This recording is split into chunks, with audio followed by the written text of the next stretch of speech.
I think the first thing we always have to say is these are working theories, working hypotheses, actions. There is not yet enough data to come to absolute conclusions.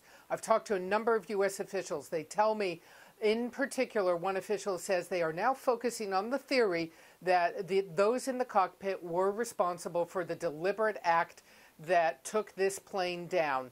How do they come to this conclusion? It's either the pilot, the co-pilot, or both. That they do not know. But it does start with that left-hand turn. What this official is telling me is the plane came out of Kuala Lumpur. It was handed off by Kuala Lumpur Air Traffic Control.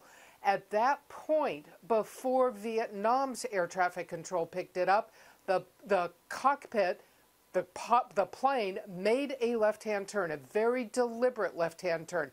Pre-programmed or not, may not be totally relevant. They made a deliberate left-hand turn, this official telling me, between two air traffic control jurisdictions. It's the perfect place to begin to disappear, and that was the first step.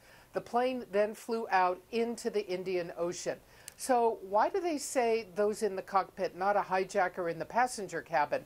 The theory is this, Don. If it had been a passenger that emerged from the passenger group, tried to get into the cockpit, in the post-9/11 world, those hundreds of passengers on board would have revolted, would have tried to have stopped him, would have tried to have gotten into the cockpit. What was the reason the passengers stayed in their seats, stayed calm by all accounts, for the 5 or more hours that the plane continued to fly? The theory is, why did they stay in their seats?